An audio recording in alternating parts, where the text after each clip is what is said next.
friend, the nature boy, RIC Flair. Yeah, shout out to RIC Flair. I got some funny Flair stories that lead up to that main story. I was out on his boat in Lake Lanier. Oh, you're so exotic. You're so full body. And he was with his girl Wendy at the time. So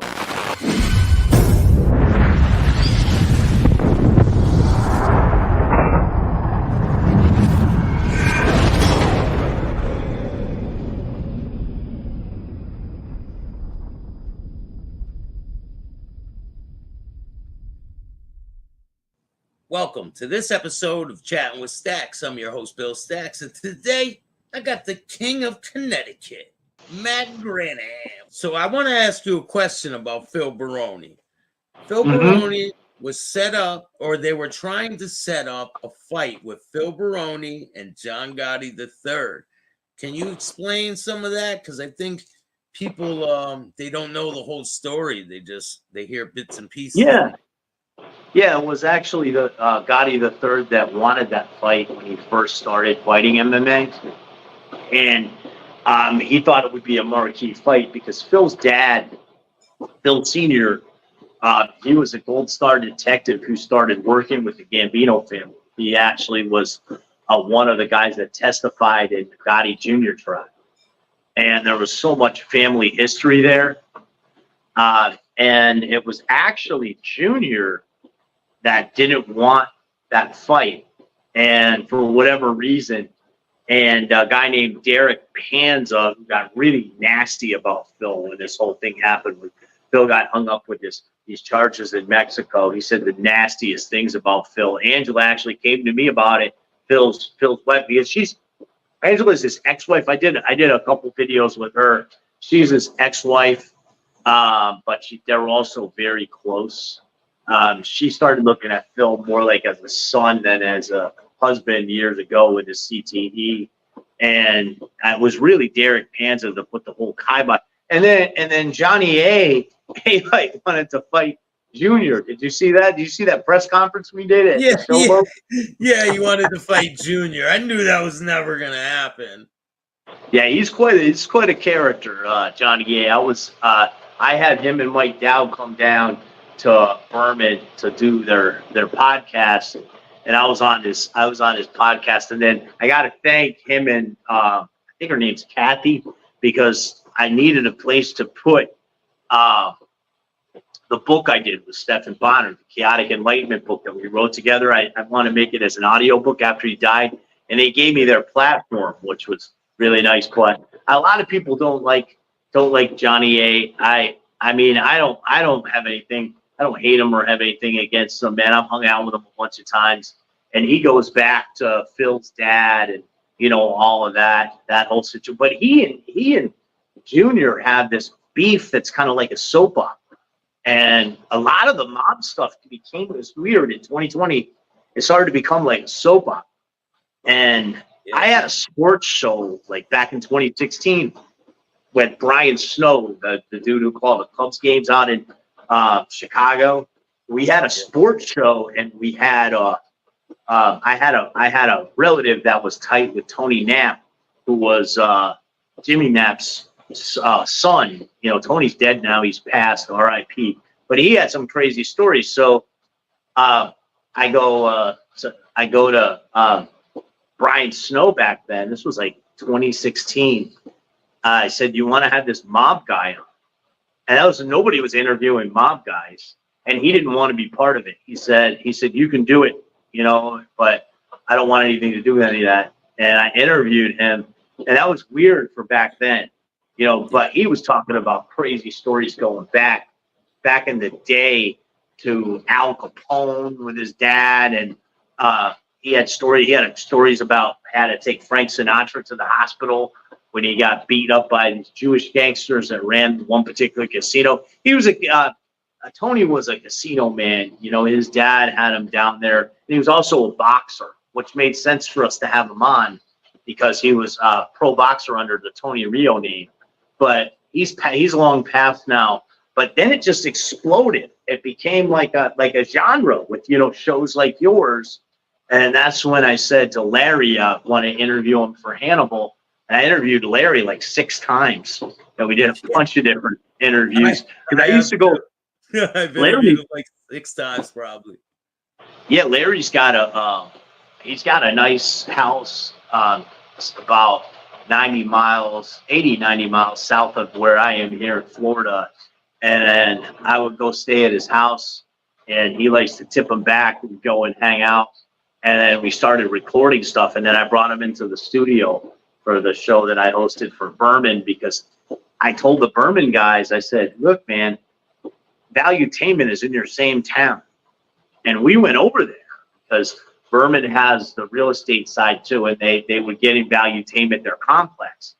And they were like, why do you want to have a mob guy on? I said, watch this. And I showed them all the views that Valuetainment was getting. And they had just had Larry on, and it had like 1 million views. And I said, man, get him on. And I said, I can interview him differently than, Patrick Bet-David's a great interview. But I said, man, he doesn't really know a lot of the stuff he's talking about. I said, I could interview him much differently. And we had him on, my co-host, Brittany, and that was one of our better episodes down there at the firm. Yeah, asking him different questions, like other people aren't asking him them questions because they don't know. Yeah, and what happens is a lot of times interviewers, they get on kind of like a moral high horse about stuff, and they also don't really know what to ask, and they don't really have a conversational interview, Yeah.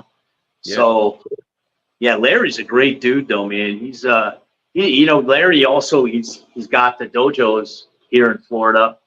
Yeah. The guy that I coach for my Wednesday night class is for submission wrestling is a dojo that Larry's friend has, Phil Collins. I give him a shout out. He's a great guy, older kickboxer. A lot of people don't realize Larry was involved in kickboxing and martial arts quite a bit before and then after he did time. I don't have any problem with Johnny A. Light. I just want to have a conversation with him, and it seems like he's avoiding it. We probably got to pony up, right? You probably got. I think he wants, because I know everybody that's had to. He didn't. We didn't pay him because I knew Johnny, and he did it in our studio with Mike Dowd, and then I let him I had him raise it for him to use our studio for a few episodes. So when he came down, we didn't pay him anything, but I know usually him and Katie's her name, a nice lady that runs his media.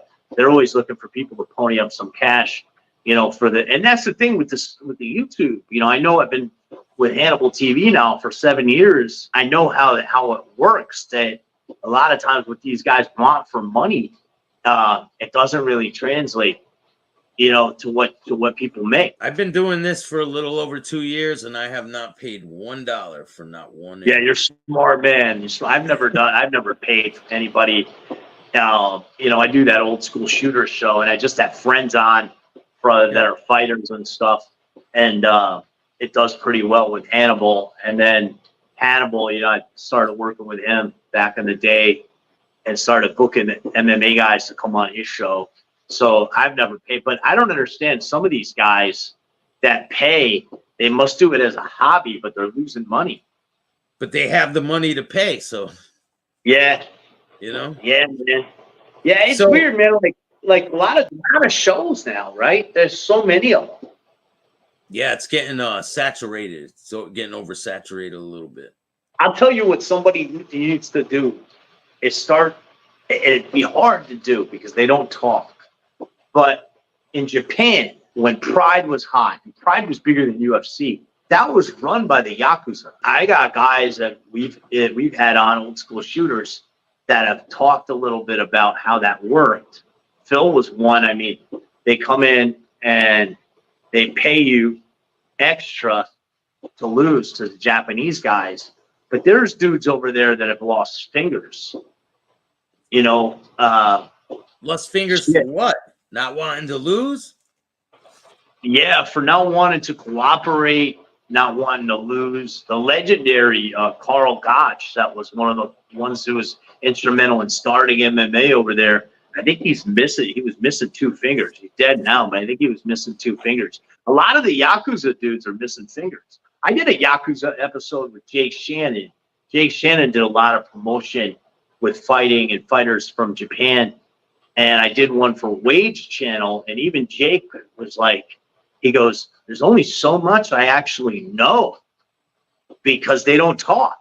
But if you could get an ex-Yakuza guy on, that would be huge. It would be. I've done stories, Chinatown in Boston. I've been to Chinatown in New York. I met a bunch of people. I did a story about the Boston Massacre, where one of them Chinese gangsters went into the social club and killed everybody. Yeah, like the old Valentine's Day. Yeah, it's Russian too. I mean, Russian, and then they work with Armenians. Myrtle Beach is, I mean, I won't tell the story, but I can tell some stories about an old wine business partner. One of my wine business partners is some of the businesses they had in Myrtle Beach with the Russians. I mean, there's a lot of rackets and cleaning of money that goes on because really, the Italian stuff has almost been overdone. There's just so many now. There are like recent stories. Like, tell me what happened. The Gambino guys, like 16 guys, got busted last week. I saw that headline. Yeah, 10 members in the U.S., 6 in Italy. Yeah, I think they're being more quiet now. And, I have a relative that lives in Shaka in Sicily, and I was over there last year. And we used to go over there when I was younger. My mother's family's from there, and it's a different way. It's a different world over there. I think they still have a lot of the control because the Italian mob used to have a lot more connections with law and politics, and that's really what you need, to have real power. Definitely. So one question I want to ask you, and we spoke about this earlier, Sammy the Bull Gravano. Back in the day, there was a rumor going around that Sammy the Bull was gay and having a gay relationship. Oh yeah, Sammy the Butt Slammer. He Sammy the Bottom Bull. Yes, Sammy the Butt Pirate. He and this I talked to a couple people back home about this because I wanted to kind of verify the story because I had always heard this. But what happened was his gay lover, he had gotten a yoga studio, and he had this guy whacked out to shut him up. And according to what I was told last night, that's actually in court records that he taught when he ratted, and he ruined so many people's lives. I mean, to call him a scumbag is insulting to use condoms, man. I mean, he ruined so many people's lives. And then to see him now out there trying to act like a tough guy. I mean, he's like 5'4". He's a little weaselly guy. And, my uncle used to box at Gleason's and knew a lot of people. And he was telling me the stories about how Sammy used to go there and he sucked.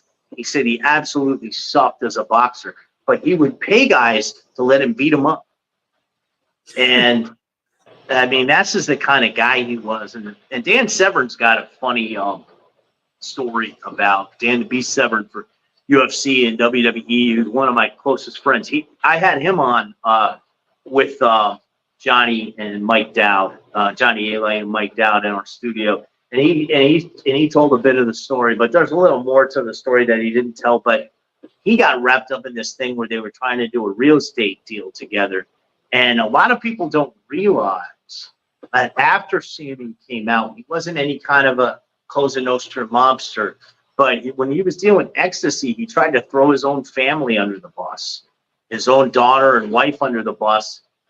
Because of the rat bastard he is, to keep himself out of the slammer. You would think that he might like it, in the slammer. You know, if he had Big Bubba there as a cellmate, you know, he might enjoy it. That might be a fun Saturday night for Sammy the Butt Slammer. He pulled a gun on his own son. Yeah, yeah. I don't understand. There's a young man who came down to hang out with Larry and I, who was a wealthy young man. He's from the Carolinas, and he came down and helped fund this event for Larry. And he was sitting there at the bar next to me, and the way he was talking about Sammy, it was like he was in love with him. He was a big fan of, and I told him what a piece of shit. He's like, oh no, you should really hang out with Sammy. You should go talk to Sammy. And he's got a lot of these people that cling on to him, which really, you know, it's kind of odd. I mean, it's kind of like the chicks who like glam on to murderers in prison, you know, and write them. Yeah, there's the big girl, right, that writes the prisoner, and she's looking for I don't know what them guys have to offer. They have time, right? They give them time. Yeah, no man. Holiday time. It reminds me of that movie. One of my favorite holiday movies, Christmas movies, is Reindeer Games. If you ever remember that one, man. Yeah. But a lot of dudes are like that, you know. I've been on Gunner's show a few times, and I think that's his wife. You know, she used to write him in prison. Yeah. You know, they fell in love. But I don't understand it, man. What do you think it is that a lot of these people have all this love for Sammy the Scumbag? I don't know. I get a lot of it too. A lot of people say he's a great guy. If you look in his comment section, it's disgusting. Yeah. I mean, it's really weird to me that he became the guy, because he's not a good broadcaster. And I say, Michael Franzese, I want to put over, man. He's a really good broadcaster. And one of my wine business partners is Edgar Vardanyan. He was the one who brought the first Armenian wine to the U.S. And he was partnered in the distributor I had in South Carolina for several years. And that dude is very, very sharp. And he reached out to Michael. He had a meeting with Michael's guys, his wine guys, because he's got the Franzese wine. And Michael's a guy that I like, and I enjoy listening to him and Chad's commentary, because he's actually a broadcaster. He's actually a well-spoken guy. But Sammy is just, now you know this stuff because you follow the mob stuff closely. Did Franzese rat out anybody? Yeah. He did. Tell me that, because I never knew, because I thought he did all his time. No, so when he got arrested, he cooperated against people that weren't involved with organized crime. So he cooperated that were involved? That weren't. People that weren't involved. Well, they were involved with organized crime, but they weren't members of the mob. They weren't they were just like associated, like say a prosecutor or a corrupt police officer. He cooperated against people like that. He cooperated against another guy. I forget his name offhand, but he ended up passing away. And he says, I never cooperated against him, but there's paperwork that he did. I mean, and did he get his sentence reduced? Because he did a good stretch, didn't he? Yeah, he paid a bunch of money. I think he did like 10 years. I think it was around 10. But he paid a bunch of money. He was able to keep some money. I'll tell you right now how long he did. Yeah, you know what's crazy, man? This will blow people's minds. Phil Baroni Sr. was able to keep his pension, and he was involved in murders. Yeah, right. Isn't that wonderful? That's insane. They let him keep the pension? Yeah, it's wild. Like I was talking to Mike Dowd about that when we were hanging out down in Boca. He was able to because I said how did Phil? He goes, yeah, and he knew it, and he knew that Phil was able to. It's kind of a notorious thing that he was able to keep his pension. He didn't really hardly do any time at all, and he was involved in murders. So I don't know if it was people that he knew, like within the system, because he was a high-ranking Gold Star detective, and Crazy. Phil Senior didn't really get that involved until he retired. So, when I say retired, cops do 20, 25 years and they're retired. So he was still fairly young. He took an early retirement, but yeah, he kept his pension. He still has his pension. That's crazy. So Francis had claimed that at the height of his career, he generated $8 million per week in 1986. He was sentenced to 10 years in prison on conspiracy charges and released in 1989. Rearrested in 1991 for parole violation and ultimately released in 1994. Wow. Yeah. So yeah, it's funny because he comes off very well spoken, and his dad spent most of his life in prison. Sonny. Yeah. And then his other son ended up cooperating against him. John Francis cooperated against Sonny towards the end of his life. Yeah, it's terrible. And there was so much infighting back then with the Columbus family too. All the wars and all the infighting. And Michael was more just a money man. And now he's pretty successful from what Edgar's telling me with his wine company and distribution. Yeah. Edgar's been helping him pick up more distribution. But yeah, I tell people, I'm a father, I have a daughter in her 20s, and I always tell people you can make a lot of money more legitimately and people in legitimate business use shady tactics all the time that aren't necessarily illegal. It's sad when you got family members that have to do time. It's insane. A lot of different things going on like that. People will throw another person under the bus in a heartbeat to get themselves out of trouble.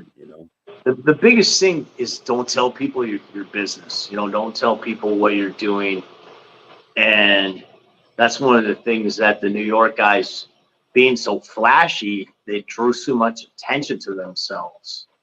Matter of fact, there was a video today. I was watching it today, and it was there was a kid in a restaurant text messaging, right? He would go to this restaurant and be on the phone all the time. I guess it was bothering other customers. The guy who ran the restaurant was in the mafia, right? In the mob. So he goes up to the kid while he's on videotape, and he tells the kid, "I'm a Gambino. I'm in the mafia." Oh, like, come on. You shouldn't have to explain yourself to anyone. Oh, God. What a dumbass. What a dumbass.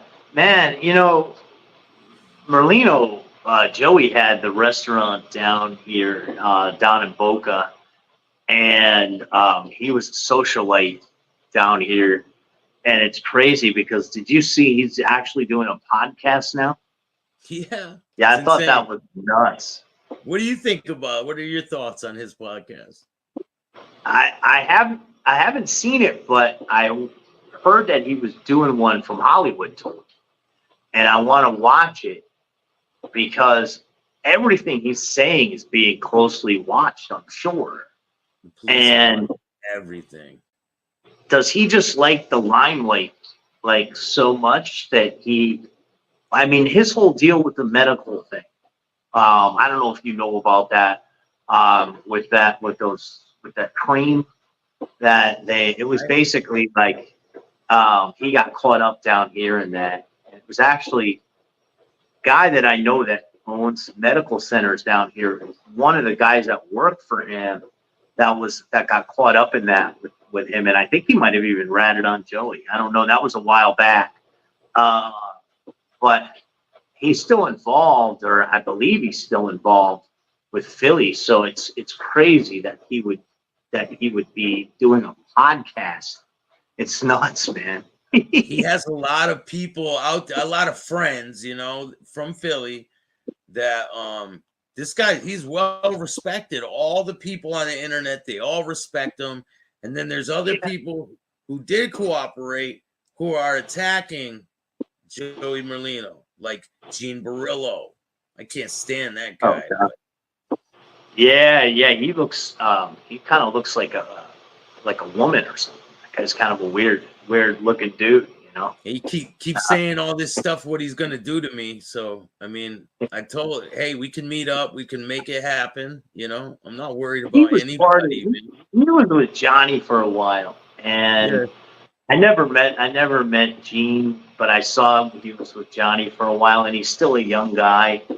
And unless you got scores of money, you know, don't draw attention to yourself. I mean, a lot of these guys are buffoons. I mean, it's almost more like Johnny Dangerously these days, or what was that one with Steve Martin? That movie, My Blue Heaven. You know, where these guys are drawing attention to themselves. Yeah, Captain Lou Albano and Danny DeVito, the mob comedy. It's almost like a comedy with some of these people, and it's usually the New York guys. But I was surprised about that with Merlino, because he's actually a pretty funny dude and a social dude, and was here in Florida. I don't know if he's still down in Boca or not, but he had a restaurant in Boca for quite a while. He's still down there.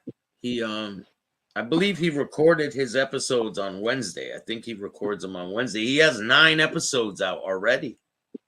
Yeah, I met him. There's an attorney with Berman back in the day that used to like to go to his when he had his restaurant, and he was keeping it pretty low key.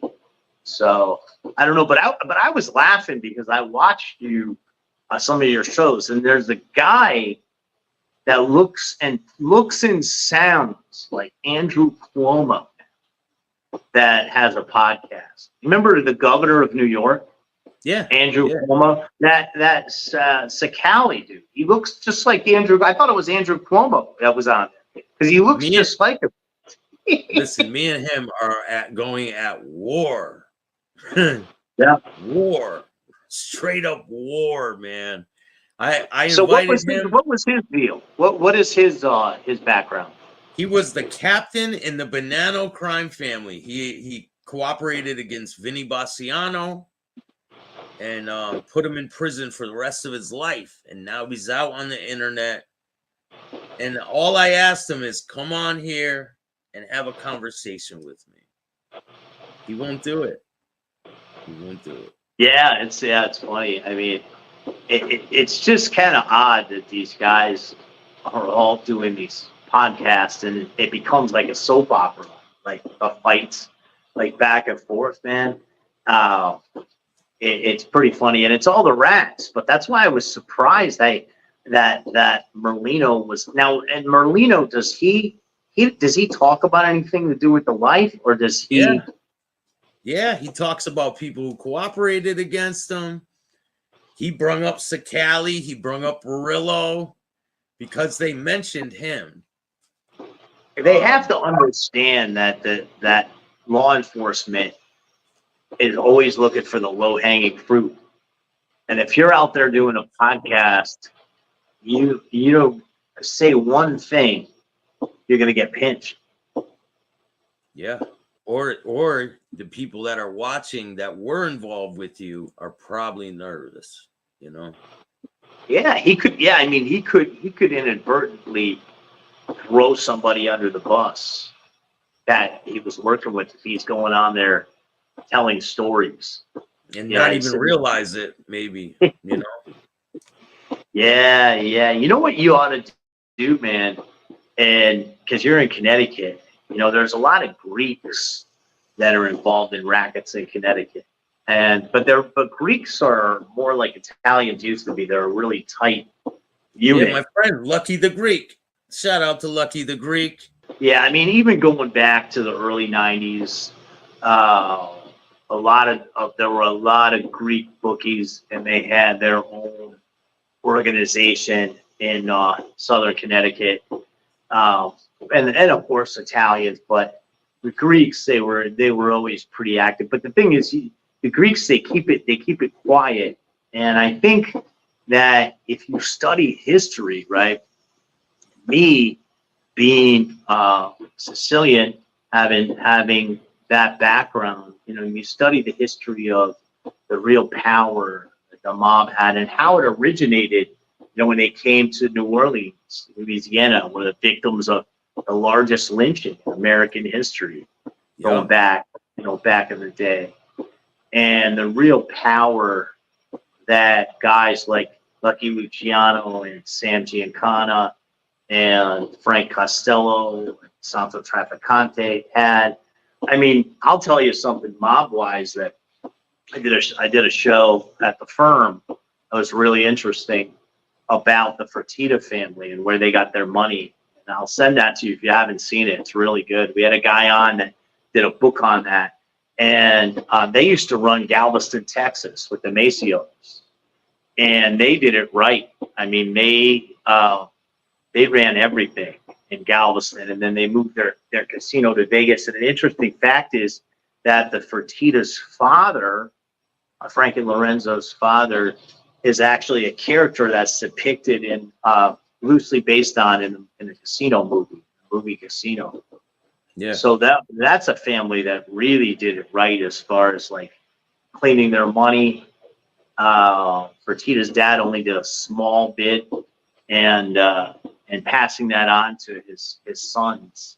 And that's really what, going back to Sicily and the origins of the name Mafia. Like, I was on a couple shows with I'm sure you know George Anastasia, the writer, the mob writer. And Merlino hates him. Merlino hates him, man. He did an episode last week about Anastasia. You know what's funny though? He was always close to Joey. He used to talk to Joey all the time. Like, when I was on shows with him, like, he was talking to Joey, and he was talking. I was talking to him about like the origins of the name, and he said, "Well, you have the most old school story." And the story that I was told when I was younger was about when the French occupied Sicily, and a woman was raped, and the local gang of Sicilians killed the guy, and they put his head on a stake. They rode through the town screaming, with a woman screaming "Mafia, Mafia," which means my daughter in Sicilian dialect. And that's like the old school fable. And I don't know if it's true or not, but the fable. But Sicily being an island. Yeah, I mean, that's really, if you talk to, I don't want to get deep into it, but if you talk to really old school guys from the life, I'm talking about like from my grandfather's generation and that generation, you'll hear that story, and there was a lot of nobility to it, right? And there was a lot of real power in government and in every aspect of government, to where, it's kind of become so degenerated. And, I said that to Larry. I said, I blame that on the attitude of the New York guys that are so flashy. Like, I love The Sopranos. It was a great show. It was loosely based like on the Cavalcanti family. But when you look at history, like when the first Godfather movie came out, they wouldn't say the word mafia, right? In that movie, and they had to get permission and all of that with Joe Colombo. The whole film almost got stopped. The whole film almost got scrapped. Yeah, man, it was one of the greatest movies, and that movie, obviously, it glorifies it maybe unrealistically, but they have real power. And now I think the ones who have real power in the U.S. and I said this before, is as the Netanyahu and the Zionists. I mean, they control everything, every aspect of Western civilization. You can go out and have mass murders of people and for oil, because they have all that. They just discovered all that oil in Gaza. So at this point in my life, I always looked at like global power and who has the power, who has the money. And when you look at it that way, and then you kind of figure out, how can I get involved in that industry, those industries? I mean, that's, try to get my piece of the action, man. Yeah. I mean, wars generate tons of money. People don't understand. They need weapons. They need clothing. They need medical supplies. They need all that type of stuff. Mm-hmm. And it generates a lot of money. Someone's getting rich off of that war. Oh, hell yeah. I mean, the whole deal, people don't understand. Like with the Ukraine, they want to get Ukraine in NATO because once they're in NATO, with their deal, they would have to dedicate a disproportionate amount of their GDP to buy weapons from U.S. arms manufacturers. It always comes down to money, and like in Israel, they created Hamas because they didn't want peace with the PLO. They wanted a more radical faction of Palestinians so they could keep the war machine going, because that's what generates the profit. The billions that we give to other countries, they come back to U.S.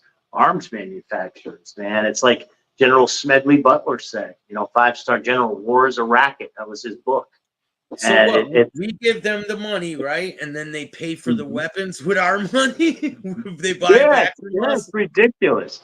We give the taxpayers money, and then they have to buy weapons from U.S. manufacturers. So it's to keep the military-industrial complex that Eisenhower famously spoke about and warned about years ago is like 100 times more than it ever was during his era. I mean, those are the people that are getting rich. Those are the true gangsters, the politicians, and the global leaders and their people, their crew, that's making all the big money.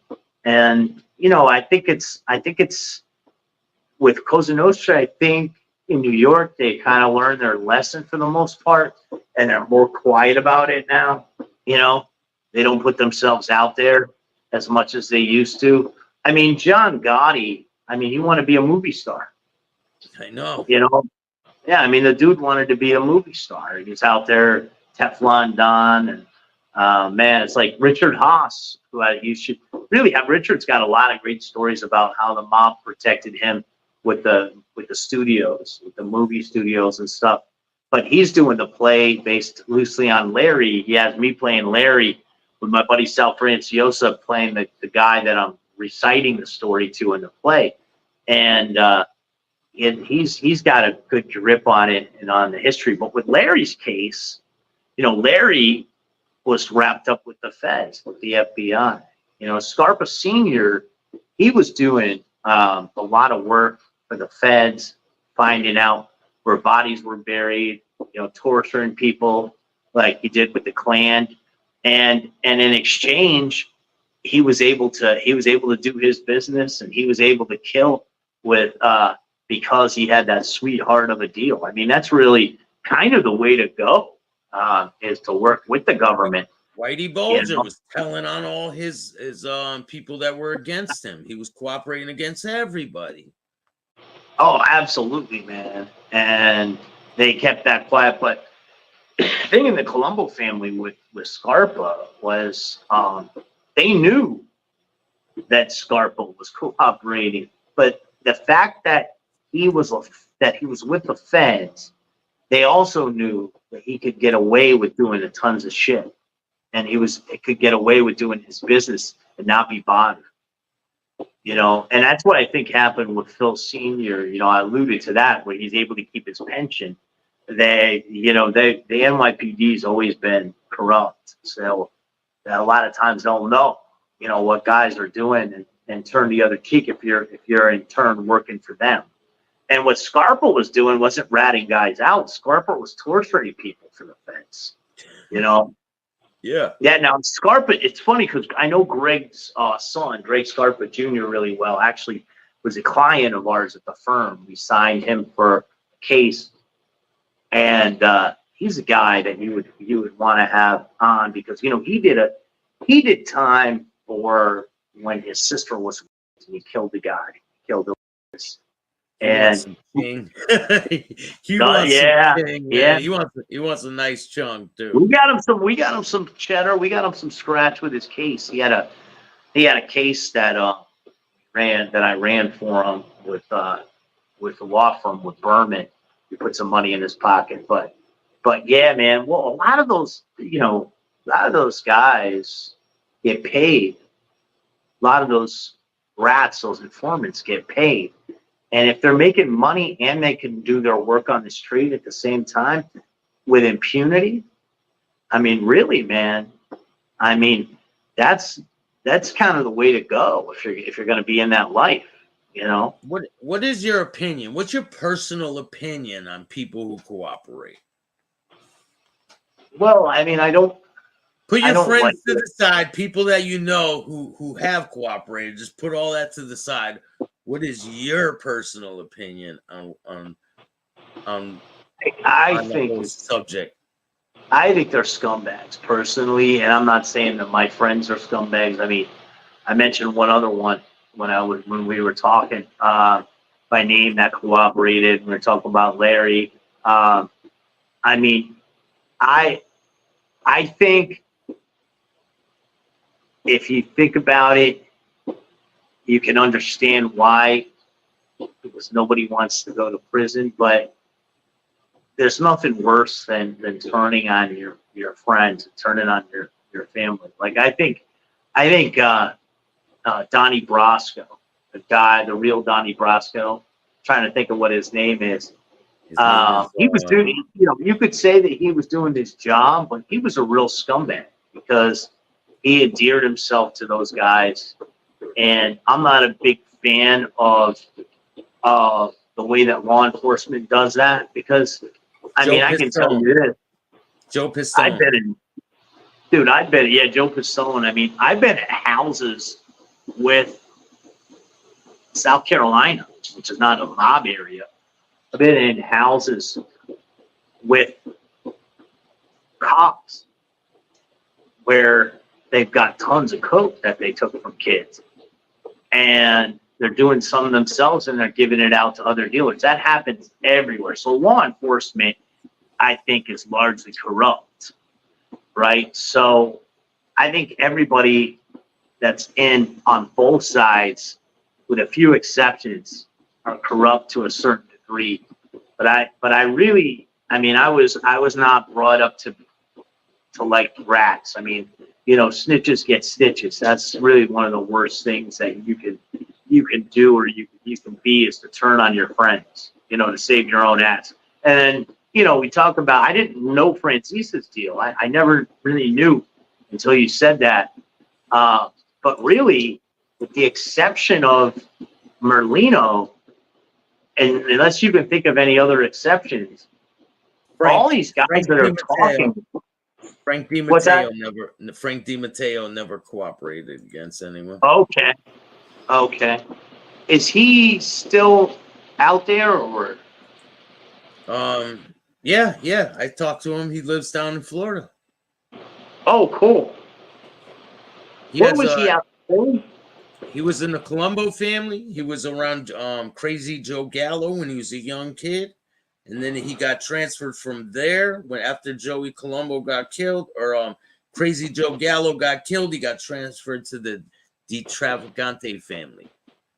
And he's out there telling stories. Yeah. Probably a lot of the people involved in his stories are gone now, so maybe he's able to. Yeah, he's able to do it. I know there's been a lot of talk about Gunner. Because Gunner was a criminal. He's a violent criminal. I don't know if he was ever in the mob or anything, but he never cooperated. He did a lot of time. Some people have questions about his past and if he was really related to these people. Yeah. I don't know. People, I don't know. He says it quite a bit. I mean, do you think there's ever a reason for someone to cooperate? I think in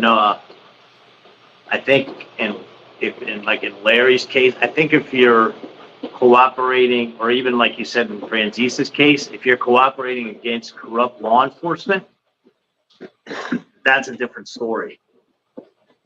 You know, because those guys are sworn to do something different. I don't have anything against anyone who would cooperate against or expose corrupt law enforcement. Yeah. Yeah, because they shouldn't be operating at any capacity if they're not following the law, right? And so many of them aren't. I mean, I mean, back in the day, you know, a lot of the bodyguards for guys were cops, and that dirty work that they did were cops. I mean, not only in mob states. I mean, you have that situation in the South, which is a whole nother thing. You start bringing some Southern boys on. You know, there's a lot of deals where they're stealing from low-level guys and giving the product to people that they worked for, and that there are a lot of there's a whole epidemic throughout the South of cops that are dealing. You know, that, and there've been, and some of them get caught, but a lot of times they don't. You know, there's a lot of corruption with the good old boys in the deep South. I live in South Carolina. They bring you somewhere out there in the woods, man. Oh yeah, yeah. No I mean, damn, I was just, I mean, a guy that I stretched there at the wrestling show, Bill Hazelwood. He's got a lot of stories about West Virginia up in them hills, man. But I can tell you in South Carolina, I saw it myself with guys that I trained with and partied with that were cops that were corrupt as hell. And it goes back to what Phil Sr. said. You know, Phil Broyne Sr. said, if you want to be a gangster, it's best to have a badge, because they can get away with a lot more shit. And there are a lot of corrupt, I don't want to say, you know, there's a lot of good cops out there, but there's a lot of corrupt police departments, especially throughout the South. And that's a whole other deal, because it's not Italian mob. It's a good old boy network. Yeah, I think a lot of these Connecticut law enforcement agencies are corrupt. A lot of them, New Haven, East Haven, Groton, all these places. They Stanford used to be corrupt as hell back in the day. Stanford. Yeah, I don't know if you followed what happened with Beamer's, with the strip club in Stanford. But that involved. I've heard the name. It was called Beamer's. There was a strip club in Stanford. It might be under new management now, but there were they tried to pin it on being a mob thing when they were being shaken down, but it was really corrupt law. Stanford police was always corrupt. I mean, I'm going back to the 90s now, but they were always corrupt. And it was one of those deals where they tried to pin that on being a mob thing, and there may have been some mob figures involved, but it was mostly cops. And in New Haven, I mean, New Haven's been corrupt for a long time with cops mob, telling on themselves. Cops telling on themselves. And cops working for clubs that are cleaning money. You know, I mean, I go back to the George Floyd thing. Like, George Floyd and that cop, they both were doing security at the same club. So there's probably a lot more to that than people will ever know. And everybody got hung up more on it being a race thing, but they didn't look into that. There could have been a lot more to it. There are no coincidences. There was a lot more to it. I went out to Minneapolis, Minnesota. I stayed out there for about 6 months. I interviewed the guy who videotaped George Floyd getting killed. I interviewed people on the street. I talked to them about the situation, and they said that George Floyd and that police officer had a lot of interactions. People in the neighborhood said that people were getting pulled over all the time and harassed by them cops. And this isn't the first time this type of stuff has happened with them. Well, yeah, I mean, there's a ton of racist cops, especially, in the South. But I think with the George Floyd thing, as soon as you heard that they were both doing security for the same club, that should put a red flag up, and nobody really ever investigated that. Yeah, it's really, really wild that people overlook that small detail in the story, right? Yeah, man. Yeah, I wanted to ask you. I saw you were with Big Pussy, Vincent Pastore, one of my favorite actors. Yeah, shout out to Big Pussy. Yes. I was at his birthday last year at the casino, and I saw you singing with him. no, I wasn't singing. I was videotaping him. Oh, okay. He was singing up on the stage. Yeah, he's a great character, man. Great character actor. And, that's a whole nother genre. The mob. What are your favorite mob movies? I like Goodfellas, one of my favorites. That movie, the Gotti movie, the '96 Gotti. That was a great movie. The HBO one. Yeah, that was really good. Yeah. Boardwalk Empire, really good. Well, yeah, one of my favorite characters was on that Boardwalk Empire, man, and I'm trying to think of his name. The Sicilian guy. He was kind of goofy, like a little goofy. What the hell was his name on that show? I had been years since I watched that show. I used to watch that show. I think I know the guy with the eye and shit. Yeah, like the guy that guy, right? He had like a fake piece of his face. Yeah. It's on the tip of my tongue, but it's not gonna come out. Roselli. It was almost like Johnny Roselli. Something Roselli. He was funny. He was kind of like, was having issues, like home issue. He was just a funny dude, man. He was a deep character. Jimmy wasn't Jimmy. It was He had like a funny first. It was like not a regular first. It was like a nickname first name. Nelson? Was it Nelson? Wow, it was man. I'd have to go back. I'd have to Google the Jip Rossetti. Jip Rossetti. Jeep. Yeah. He was fun. Yeah, he was a great character, man. Oh man, when he set that cop on fire, right? Yes. Yeah, I remember that was a good show. Yeah. Did you watch Stallone no, Tulsa King? I did not see it yet. No. That first season of Tulsa King, I got into it. It was very unrealistic, especially in the beginning, but it had a good plot to it, man. It was a good and Sly, man. He only played a gangster once before, I think, in that comedy where he played a mom don and somebody was dating his wife, but he never really did a lot of gangster roles. He played a good gangster in that movie. He had people advising him on how to act and what to say, the mannerisms. He had people advising him on that. If you go back to the first Rocky movie that he wrote, he was a collector in the beginning of that movie. If you remember, Jack O'Halloran, I just had him on. He was in Superman. He said that he was advisor for the Rocky movie. Oh, nice. Stallone came to him and spent some time with him because he was a professional boxer. His father was Albert Anastasia. He was involved with a lot of people. Close ties with Raymond Patriarca, and I guess Rocky spent some time with him for Sylvester Stallone, and he was learning mannerisms and things from him. Nice. Yeah, I mean, did you ever have actor on that just passed away from The Sopranos? The dude with the white hair all around and black on top. Frank Vincent. Yeah, not Frank Frank Vincent, the other one. The one that he had a lot of past in the streets. He had the man, I can't believe I can't remember his name. The white hair all around, but the black on top. You know what? He just died. Yeah, Paul. He played Paul. Oh, Paulie, the guy who Paulie played Paul. Walnuts. Yeah, Yeah, Paulie yeah. Walnuts. Did No, you I ever never get a had chance him to- on. No, I wanted to, man.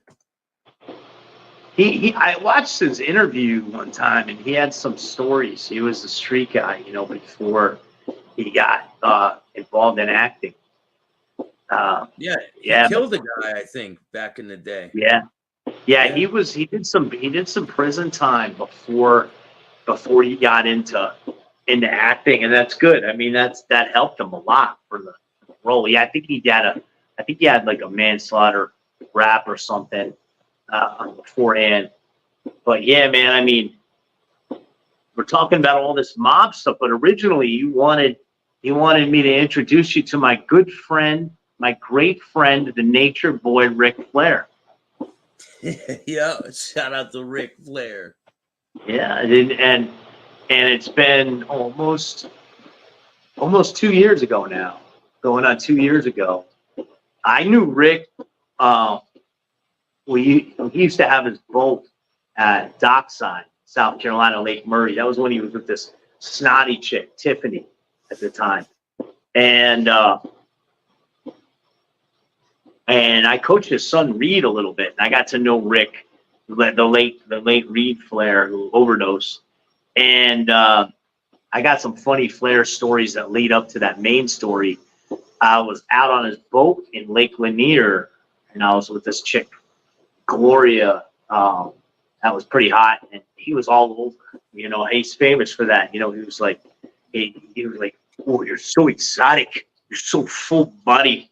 And he was with his girl Wendy at the time. So I started sending him some naughty pics and videos. You know, and then they want to have him on the podcast at Berman. So